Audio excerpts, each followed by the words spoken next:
Ladies and gentlemen, please take your seats.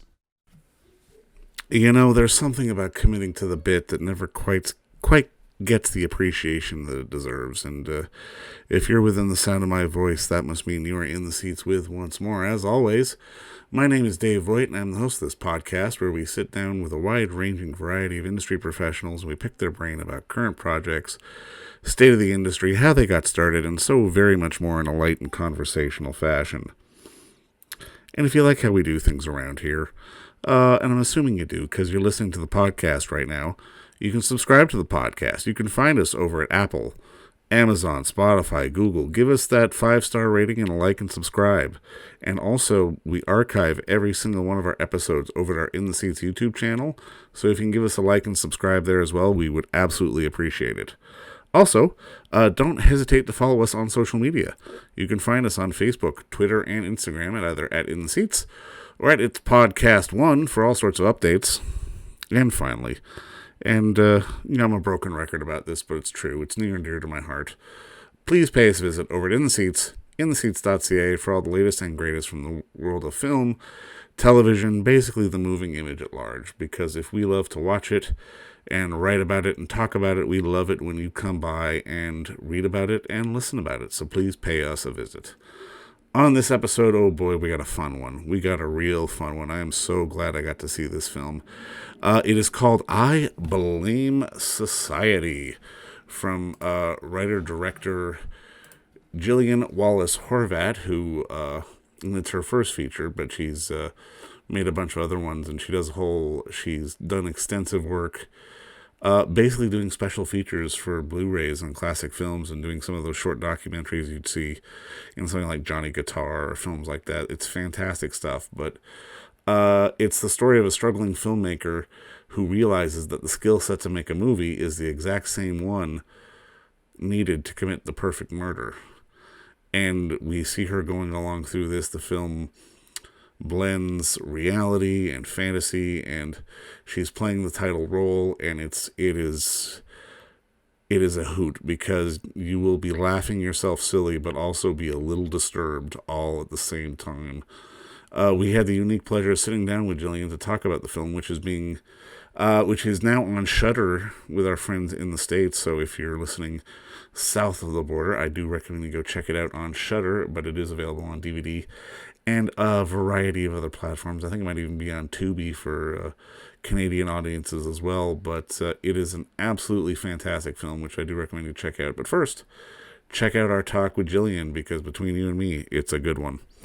All right. Well, first off, Gillian, just thank you so much for the time today. I appreciate this. Thank you. Thank you for making the time for talking to me. Now, obviously, I love the film. And full disclosure, I had heard about it for a little while, but I never got around to it. I never got to it. And then I finally watched it just yesterday before the big game. And I'm telling you, I can't remember the last time I was laughing my head off, but also sort of deeply unsettled all at the same time. It's such a great story. Good. That's always a good combination.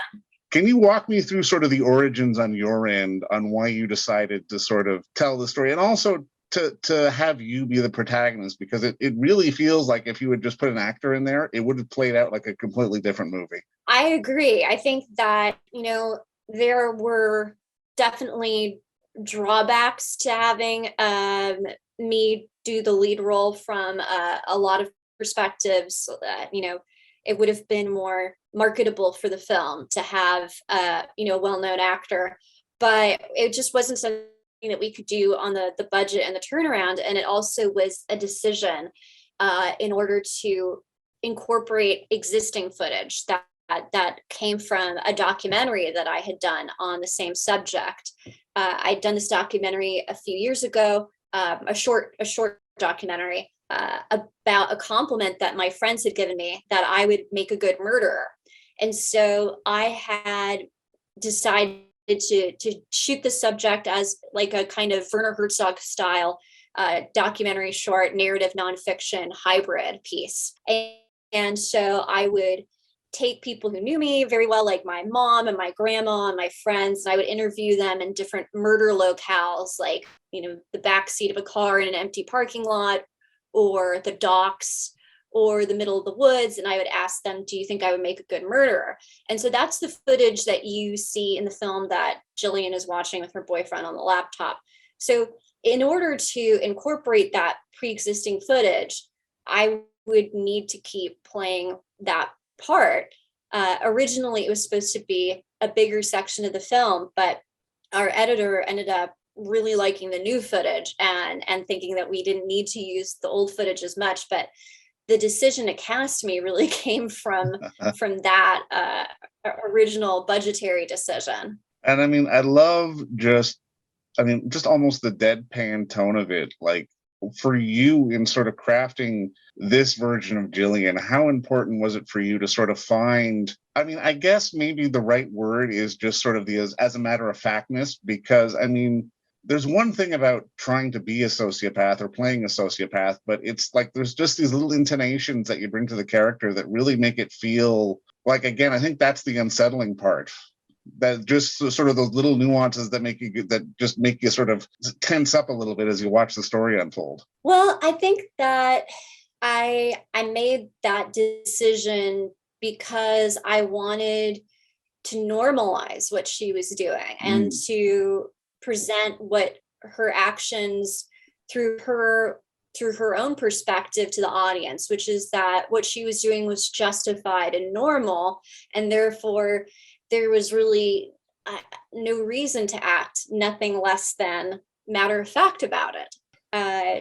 She feels completely justified in what she does, and therefore, there's no reason for her to be too anxious or guilty or any of those things. She feels like just a regular documentarian in a lot of ways. So why should she be nothing less than David Attenborough about it? Did it take a while for you to get comfortable in front of the camera? Because I mean, I can imagine sort of as a documentarian, your impulse would be to obviously not make yourself the subject, but in a way here you kind of did, even though it's not a documentary. Well, I'm never comfortable in front of the camera. And I think that neither is Gillian in that sense, because she's not a performer and neither am I. She's just somebody who, as a matter of necessity, has to put herself on screen. And that was exactly my situation. And I could definitely identify with that. So she has a level of self-consciousness that I insisted on because it's very realistic.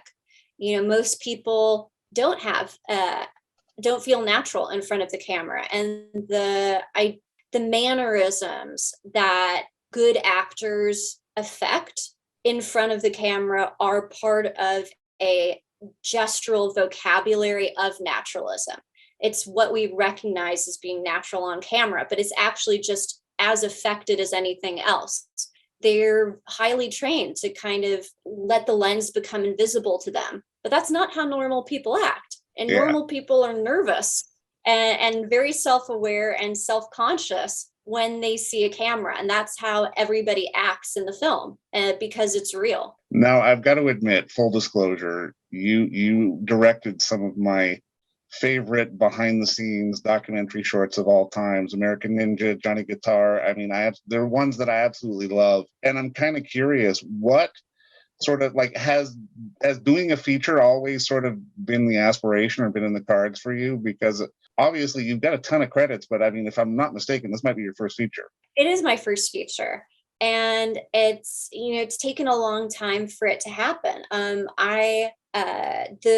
The work that I've done doing the short documentaries for classic film Blu-ray sets is work that I love, and I feel so lucky to have it. But it's work that came about because the time between my first short film, which won an award at South by Southwest, and this first feature, it was a long time, and it was time where I was surprised that it took so long for things to get going. But it's very hard for women and for other underrepresented groups to make that leap to the first feature. even if they are coming off of something very strong, like a short film with a good festival pedigree, with awards, with well-known performers in it. And so I had to make a living, and I love doing the bonus feature stuff. It definitely keeps my mind fresh, and I learn so much. I'm really proud of both the American Ninja box set and the work I did on Johnny Guitar. So it's definitely, though, the narrative filmmaking work has always been my goal. It's what I went to school for. It's what I've been trying really hard to do. But female filmmakers have very different paths than male For sure. filmmakers. Male filmmakers have their careers start a lot earlier, and a lot of them are able to get a first feature off the ground earlier and with less difficulty, because financiers will take more of a risk on them because they're what a filmmaker looks like to them. And so, like most female filmmakers, it just took me longer. Now, I'm curious, did your career basically making short documentaries about other classic film, like you're making short documentaries about the narrative process, how did those sort of inform you as you went into it to make the feature? I mean, they're really different. There's those, I think that some kind of documentaries definitely can help inform a narrative filmmaking process, but the kind of documentaries that I do, with the mixture of talking heads and illustrative clips, it just doesn't really translate at all to building up your experience making narratives. It's just too different. No, I know. I can definitely see that for sure. And this is a dumb question, but it's one I always like to ask. What were the movies that sort of maybe in your younger days sort of had the light bulb go off for you and maybe you want to get into this business? It's not a dumb question at all. It's interesting because I think it's different, when you ask somebody, what are your favorite movies, or what movies did you like a lot when you were growing up? There's one set of answers to that, but there's also, I feel like there's another way that you might mean that question, where it's like, what's the movie where you watched that and thought, well, maybe I could do this as well? Yeah. And I think that, I don't know, I've always had a very realistic idea of how hard it was to make a film. And, there's no way that I would watch something like Jurassic Park and be like, oh, this is what I want to do, I could do this. I would never make that jump. I'm sure that probably the thing that I felt more comfortable with, the idea of like, all right, this movie is all like people talking, and it's like, it's funny and satirical. This is more what I could do. Probably something like Office Space. I bet it was something like Office Space, where I was like, I could do this. I could write something funny with people talking in rooms that had a point and is full of good jokes. I would like to do that. I love that answer, man. I mean, it's honest. And I mean, I think that's what I pull from your film, because I mean, there's a real honesty to it. And I mean, obviously there are situations in the film that you as a filmmaker have probably sat through, which are terrible and disgusting and gross, but it allows the viewer to sort of lean into those unhinged moments and those unhinged thoughts that we've all had in our lives. And I mean, I think it's a glorious experience to watch. And I mean, I had a hell of a time with it. And thank you very much for the happy ending. I'm not going to spoil it, but I love the happy ending. I was afraid you weren't going to go there, but you went there. And I was really happy to see that. Oh, good. But again, just thank you so much for the time. And I mean, congratulations on the film. I can't wait to see what's next, because again, like, I hope it doesn't take this long to make another narrative, because as I said, this was gloriously bent, and I can't wait for the next one. Thank you so much, Dave. Really appreciate it. All right, thanks again. All right, thanks. And don't forget to visit our friends over at Bay Street Video for all your DVD, Blu-ray rental, or purchasing needs this summer, as they are still open for curbside and some mailing delivery as well. Over at 1172 Bay Street, Toronto, Ontario, Canada, you can give them a call at 416-964-9088. That's 416-964-9088. Or send them an email at baystreetvideoto@gmail.com for any of your DVD and Blu-ray needs.